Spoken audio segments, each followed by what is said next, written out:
Okay, hello everyone, and welcome to my review of My Hero Academia Season 5, Episode 4, Make It Happen, Shinso. So I just finished watching the reaction.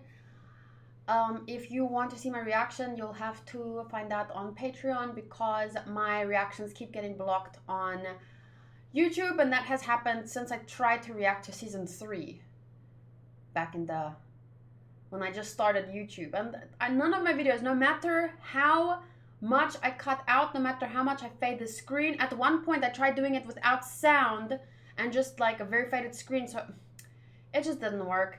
They always block my videos. So yeah, these will be only my reviews. If you don't want to become a patron, you can watch with me on Saturdays on Twitch, but you might not be able to chat in the chat because it's sub only, but you can still watch and then come to the review to share your opinions and whatnot later. Okay, so let us begin with just a recap of the episode. It was basically the fight between Team Froppy and Team Apocabeast. I was very surprised by how super strong Apocabeast was. Like, he came in clutch. But before we continue, I did guess, this is from my review from last week, I did guess that Team Froppy would be winning. And I was correct. Yes. I was hesitating though during the fight. I was thinking, because that once they caught Kirishima and that beast guy was taking charge, I was like, whoa, I don't know if they're gonna win. Next up we have Team Dark Shadow versus Team Mushroom Girl, and I'm guessing that Team Mushroom Girl will win. I guessed this last time, but now I'm not so sure because Dark Shadow was in the preview and he's got a new power. That thing's buzzing. So it kind of made me think that, damn, would they really lose in light of that? But I don't know. I'm not going to change it. I'm going to keep it as it is. Shadow will be in the next episode. No, not our Shadow, their Shadow. Vasilisk said about the episode, I hoped Kirishima would shine as he's my favorite, but at least I didn't expect Kaminari to shine in this episode, and he did. Yes, that was great.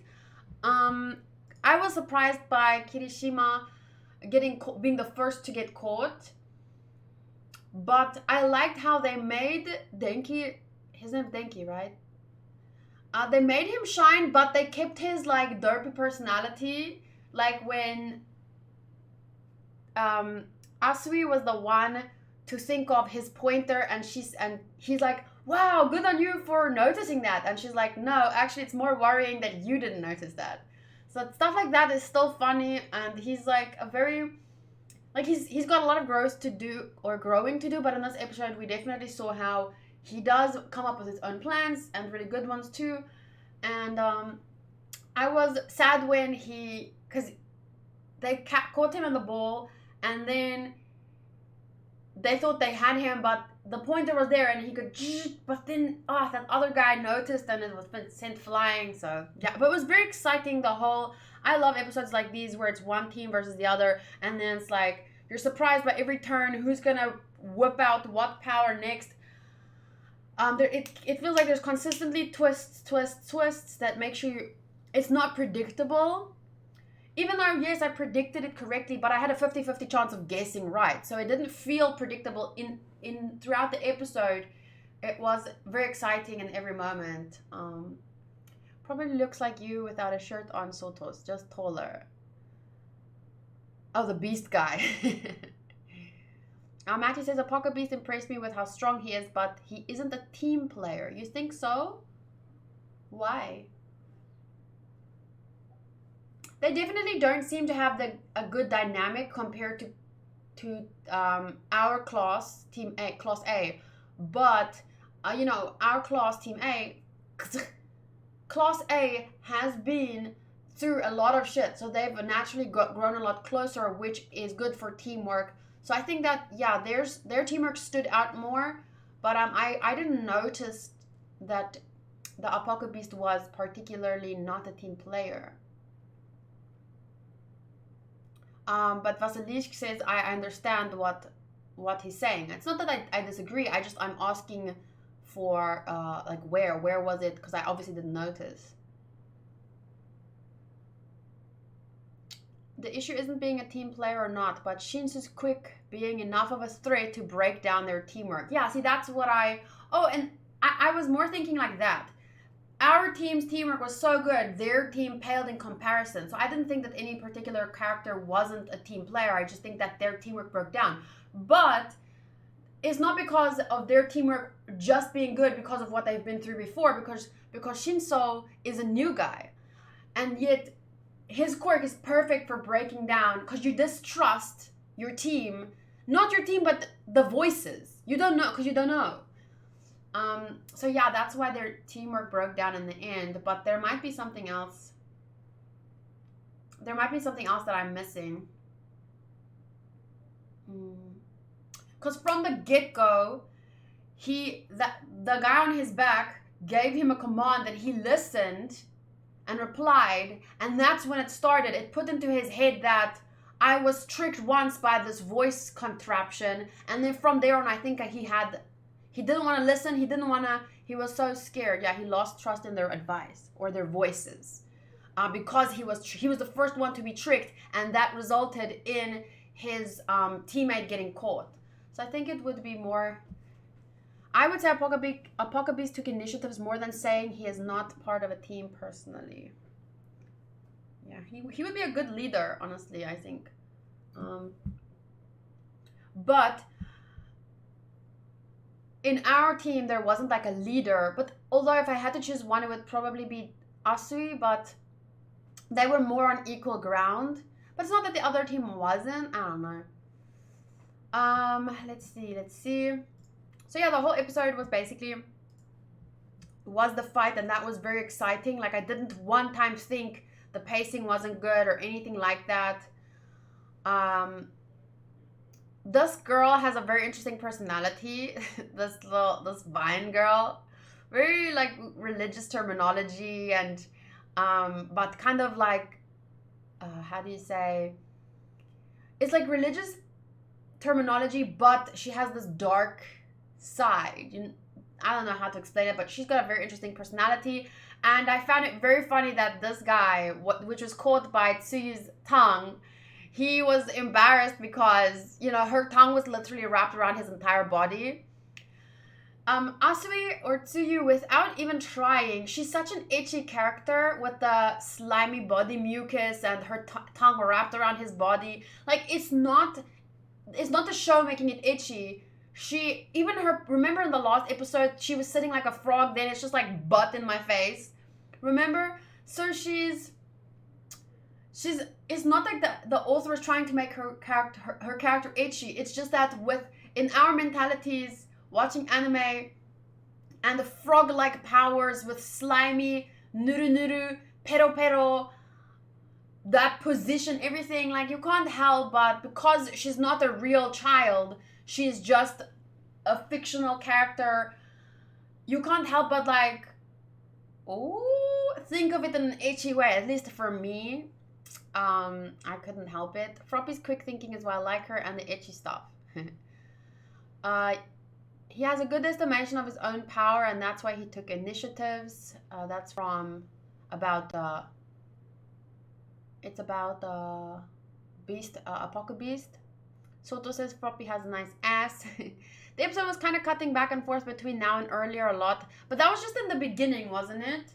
In the beginning was like a lot of recap, not for in general, but it was a lot of recap from what I remember from My Hero Academia. Like, I'm not used to that much recap, but maybe I'm just not remembering. In the past they did the same amount of recap generally, but like that intro part before the opening was just recap, and then there was a little bit more recap, and then the episode started, and then it was about what happened earlier.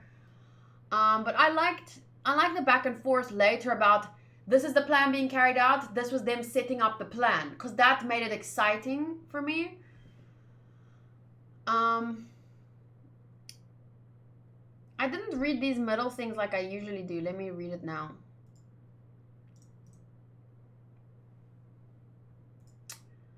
Oh, he likes cats. Oh, I love him. Best boy. His birthday is the 1st of the 7th or the 7th of the 1st. I don't know. He's 177 centimeters tall, so like 5 centimeters taller than me. Blood type AB, and he likes cats. Oh, I love him now. When I think Froppy has her role in a hero, the word that comes to my mind is clutch. She's very dependable. Yeah, she is. She's a good... She might not be leader type, but she is second in command type because she is very dependable, yes. Shinso and Aizawa likes cats, so they're kind of the same. Aww. He likes hamburgers. I would like to buy a hamburger. Hey, he's short. He's 168 centimeters. He's shorter than me. Blood type O. Birthday is the 29th of the 6th month. Oh, so this is the 1st of the 7th month. Okay. Electrification. Okay, let's see here. The mucus plan was very smart. I forgot that was even mentioned back then. I love that it, you know, it was that power was mentioned earlier and only came through now. It wasn't like a new power that was just come up with. The little seed was planted early on. Not that there's anything wrong with coming up with new powers. I like that it was something that was referenced before. And the ending was so great when he thought he was being tricked, but then it was actually a real warning, and he only realized at the very last split second, a Poca Beast. That's actually pretty cool. Now I think in the next team that Shinso will be in, they might come up with code names for each other so that they'll know who's talking. Like you don't listen to the other person unless they say your code name, but you can learn the code name very quickly. But you can come up with a code name that changes. Like let's say Deku's code name is Uki AB. No, first Uki, then Uki AB, then Uki 34. Then like there has to be a kind of pattern. I don't know, you would have to be very smart to remember where you're at in the code, but it can't just be only the first time you hear your name, or your code name, you can listen to it, but then after that it needs to adapt each time. But the pattern that is set for the adaptation has to be not predictable so that Shinso can find it out, but you need to know it. But then that would be so difficult to focus on. Like, okay, wait, was that the code? Yes. Okay. So I thought the visuals of Froppy flinging Rin at the beast was dynamic and cool. Yeah, there was some really nice visuals here and there. I remember another one where I thought, oh, the visuals look nice there. It was something with a Poca Beast's face. But now I don't remember when it was.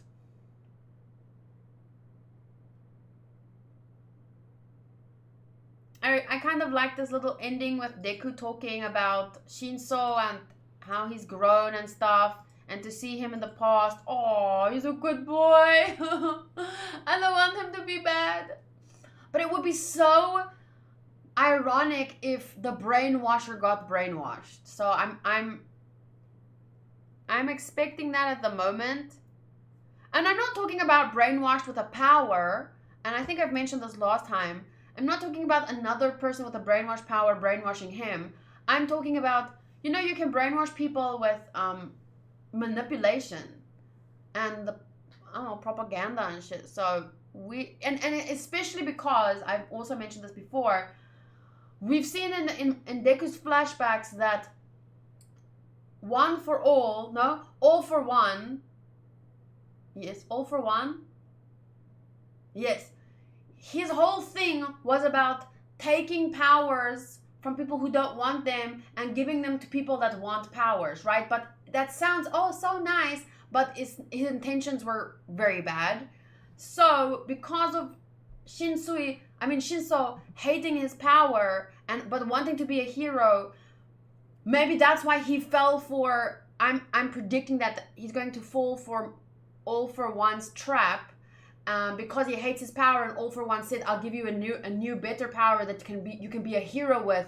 But then he's gonna, through working with the Class A, he's gonna realize that his power is good and it is something that he can use to help others, and he can be a hero, and it's not a villainous power unless he makes it a villainous power. So that's gonna be the whole lesson. So then he's gonna want to break away from All for One, but I don't know if he'll be able to. I don't know. I don't think he'll get brainwashed. He'll get beat because he'll try so hard to do it on his own that he will turn easily. Maybe. That is from Blackblade.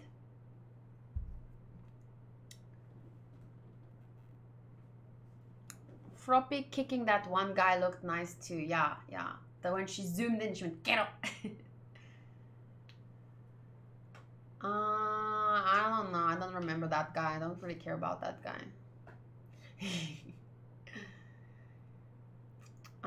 Wow. I never eat Naruto. No, but isn't the Naruto like a little twirly thing? There's nothing that in this episode that I particularly want to take note of. It was just, your I don't want to say basic because that sounds bad, but it was a fight episode, the one team versus the other, and it was really good, but there was nothing particular that I feel like I want to take a note of. Class A team tries to put Shinso and his new equipment to good use in the first match against Class B. I'm just going to add that as a little summary.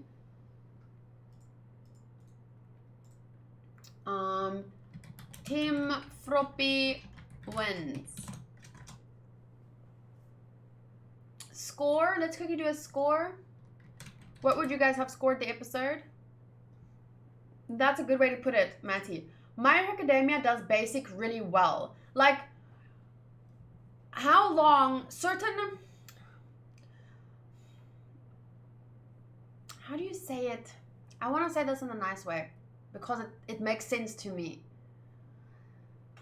Sometimes classic just works, and there's a reason why it's classic. Because it works, and My Hero Academia does that. It's a classic setup episode, but it did it so well and it was so entertaining, and because of the characters and the visuals and everything, and even the OST was really nice. Even though it's like your run-of-the-mill Team 1 versus Team 2, no deep plot points yet, it's still entertaining and fun to watch, and you know that in the larger scheme of things, there are deep plot points here and there, and yeah. So it was perfect for considering the episode and the nature of the story, or the episode within the nature of the story, which is a superhero story, but it has its unique parts. But many of us, we watch Marvel heroes or Marvel movies because the majority of us, in the end, we expect the same kind of formula. There's going to be differences here and there, but you want a superhero, you want an origin story, you want a main villain, you want the villain to come up with a plan, and the superhero to defeat the villain in the very end. Like when we sit down and watch Marvel movies, that's generally, or at least that's how I was. You know what you're getting, but you love it because of that. Wait. Seasonals. My Hero Academia, episode 4. I thought for a second at the beginning of the episode that it was episode 3, but that's only because I didn't remember that the first episode was that recap episode. Or that's supposed to be a recap episode.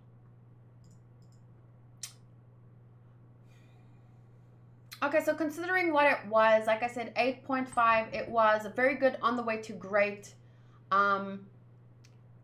action and a little bit of comedy. So yeah, 8.5 for story. Characters, I would say a 9. I really like the mix of characters. It's interesting because these aren't my these aren't the main characters. It's an ensemble cast, yes, but you know we have our main characters. It wasn't really the ones, you know, it wasn't Deku and Bakugo and the, not that, you can't even say that they're main. But anyway, let's just say, put it this way.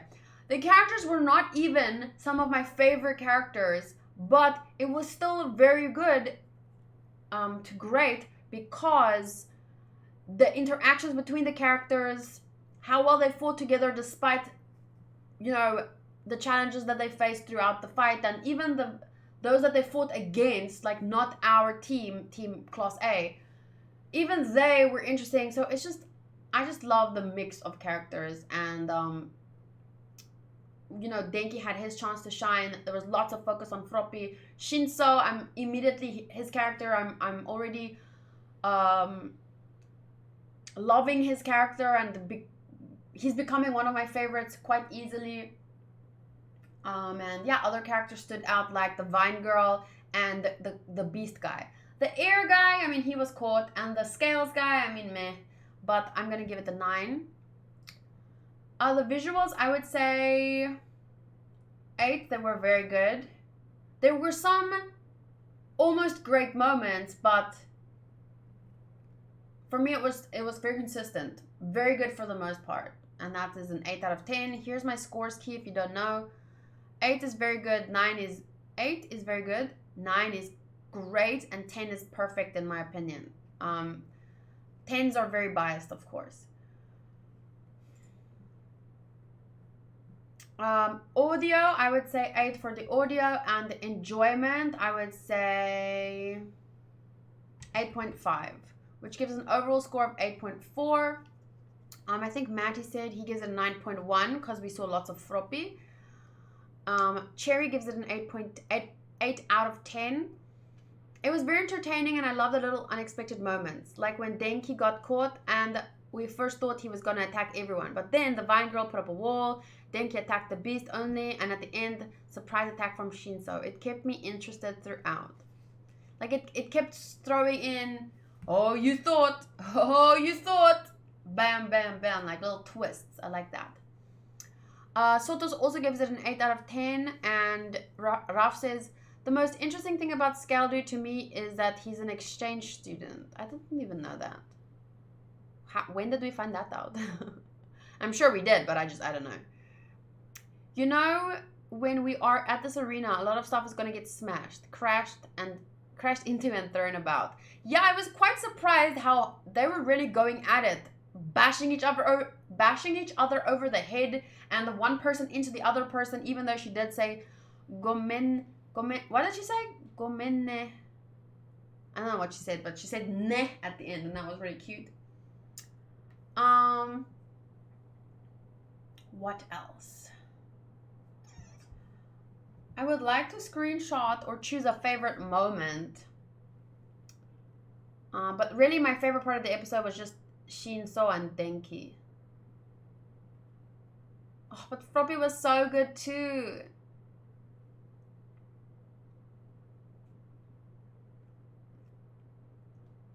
If you guys had to give a MVP award for this battle, who do you think the MVP of the battle was? The battle being Team Froppy versus Team Apoca Beast.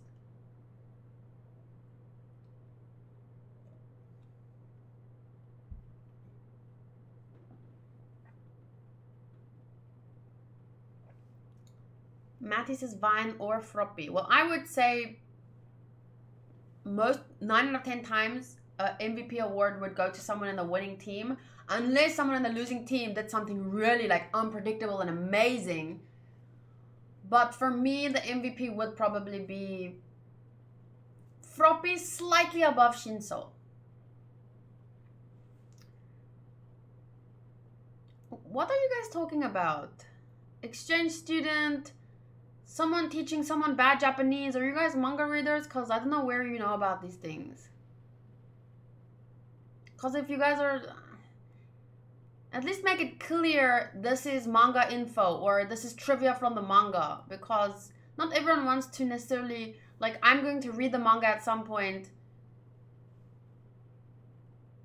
Like I've already read up to the end of season 3, I think. So I do want to read the manga at some point. So I don't necessarily want extra info. So I would prefer if you guys at least spoiler mark or something, say that, you know, extra info. Don't just talk about things as if it's been established in the story. Cherry says Froppy or Shinso. Okay, I'm choosing Froppy because, but slightly before, like I would choose Shinso, but just a little bit Froppy because she kind of, to me, took initiative with the mucus thing and made a lot of the other things possible for them. And the way that she talked to Shinso when he was feeling a little bit down, I feel like that really helped. So yeah, she do be pulling her weight. So Froppy MVP for me. And my favorite moment of the episode, I think it had to be the end. Like, can you really choose a different moment from the end when the guy was thinking that Shinso was fooling him? So their whole teamwork broke down and he thought Shinso was fooling him or brainwashing him, but then it wasn't, and then bam! It was just the end. I can't choose another moment. That was just so exciting. But I mean, there were quite a few moments like that when it was, yeah, no. Now I'm thinking definitely Froppy. Froppy is MVP for me.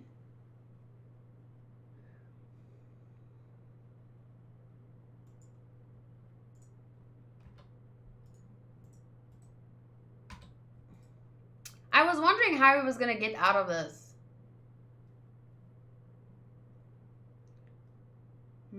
There wasn't one moment that I think I wanted to screenshot. But Denki being captured and screaming was hilarious. Infusion, Froppy MVP, I think. Koda and Kirishima didn't get the chance to do much. Shinso and Kaminari both contributed a lot, but Froppy pulled it all together, I agree. Too bad Red Right got tossed so early on. I think it's because maybe in the last season, you know, he had his chance to shine and now they're wanting some other characters to get the moment. Yeah, poor Koda. He didn't get to do much at all and he hasn't even gotten a previous time to shine, but maybe one day.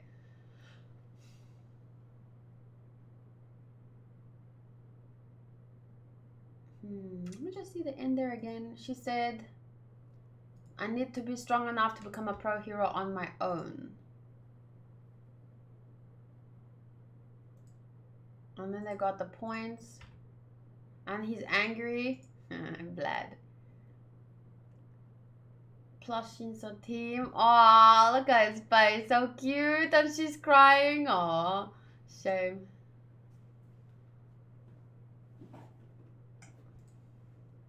Okay, well, there wasn't a moment that I want to screenshot, but there were some, the visuals were nice for the most part because it was a lot of movement. So not something that I want to screenshot and put in the notes, but the scenes itself because of the movement and the jumping and the whooshing and the throwing and everything. Okay, so does anyone have a last question or are we going to end it here?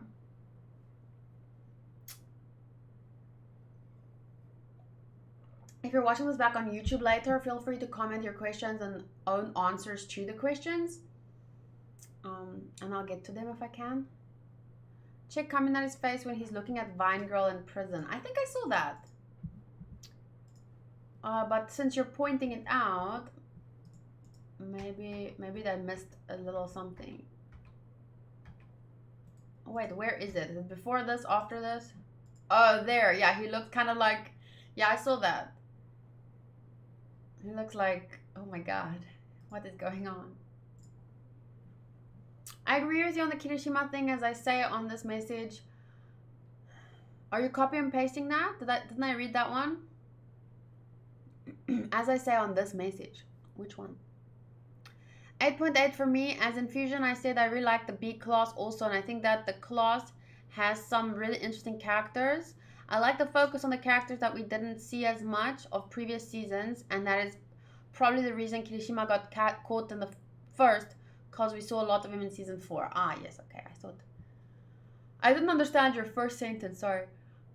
Denki's kind of derpy. Yeah, but he's always been derpy because of his power. I have that theory. Denki. Ayayama. Your quirk directly influences your personality type or disposition. Yes.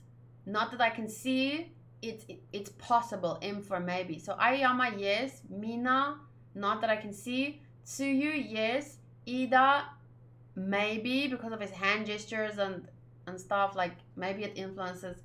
Uraraka, yes, because she's light and bubbly and that she has that kind of personality. So this is just to gain an idea of, does it seem like their personality is linked to their quirk? Ojiro, Denki, I said not that I can see, but now I'm making it a definite yes. He's definitely influenced by his electric power.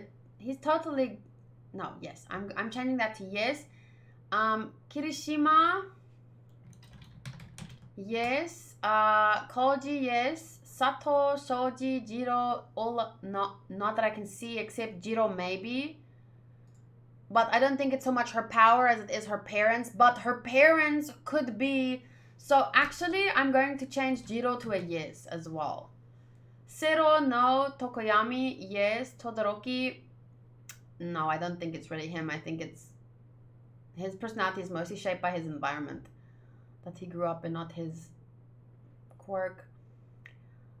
Toru, not that I can see, lol. Amanita, no. And, well, Sticky, he's got a no, I'm joking.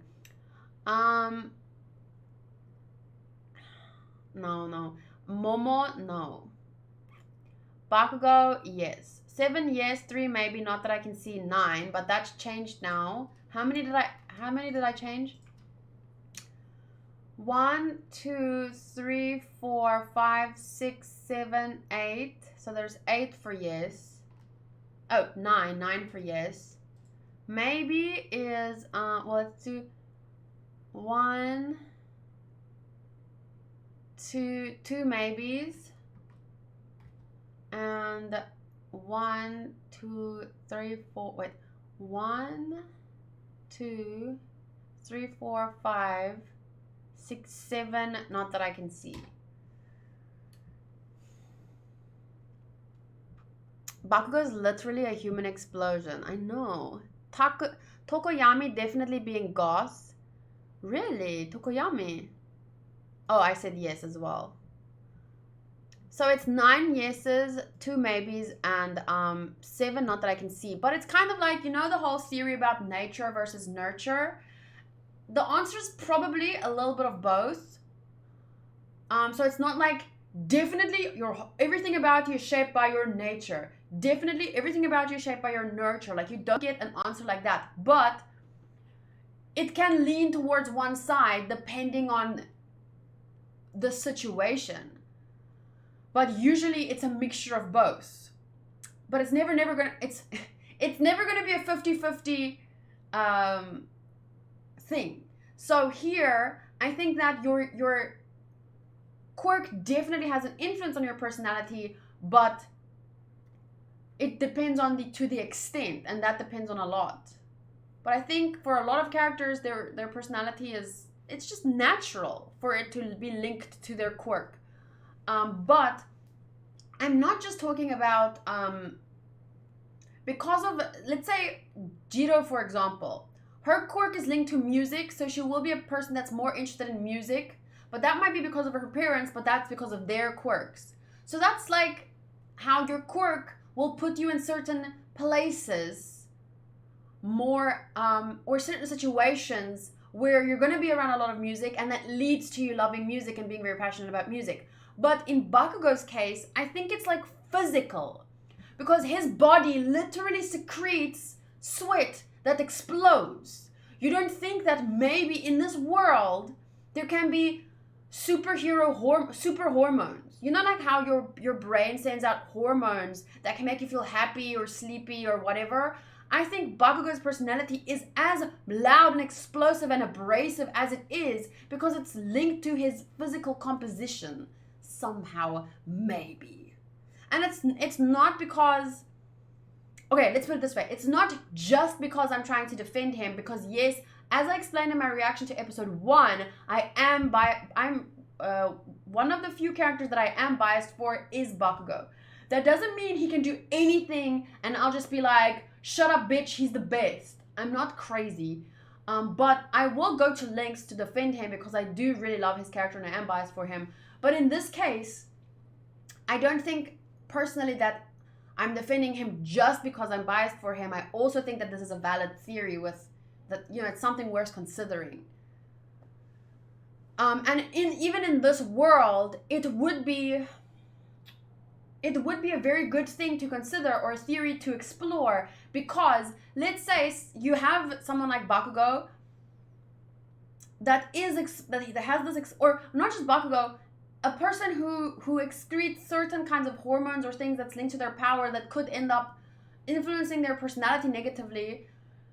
So you don't want to judge them negatively because of that, but you can help them to balance out. Like, let's say a lot of us in the real world, let's say you have I know a girl who had an underactive metabolism, and it's not because, so she ate healthy, but she still gained a lot of weight, and so she ended up being unhealthy despite eating very healthy because she had an underweight metabolism, because her body does something different from my body, for example. So once you're aware of that, that doesn't make her a bad person. That doesn't mean she should be judged like, oh, she has an underactive metabolism. Oh, haha. No, it's like, you need to be aware of that so that you can help her then and understand it to see what does her body need to get a normally active metabolism.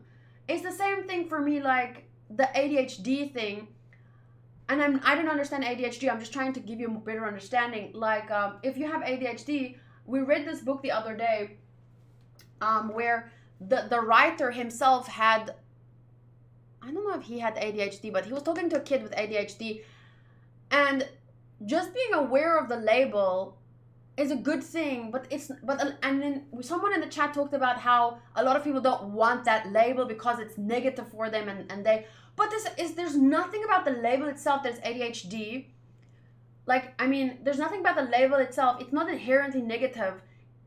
Any label can be made negative, of course, but it's just something that's something your brain or body does different from the average brain or body. And it's not a bad thing or a good thing. It's a neutral thing, but we can work with that. As long as we understand it, we can work with that to bring out the best in you. Because every person has something about them or their body that makes them different from someone else.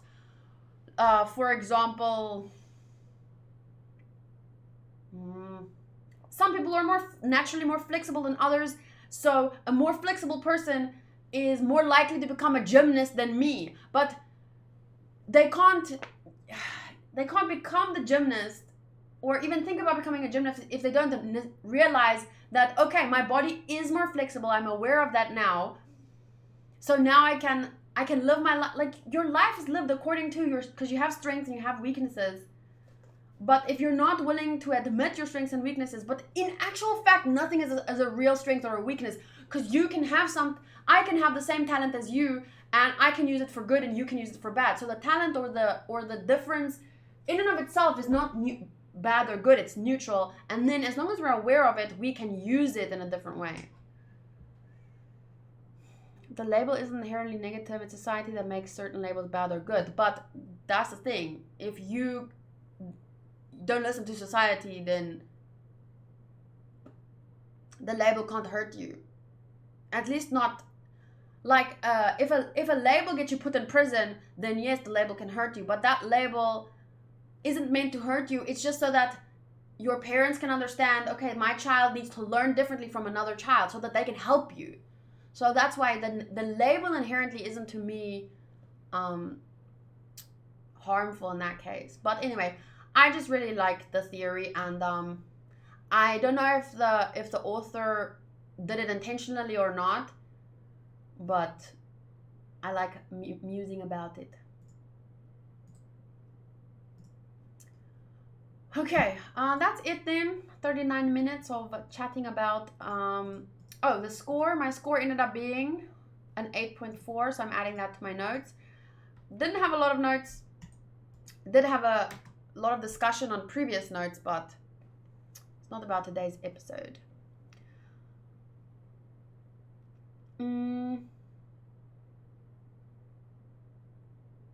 Just clued in Baku, explosion, root word in Japanese. Oh, Baku, Bakugo.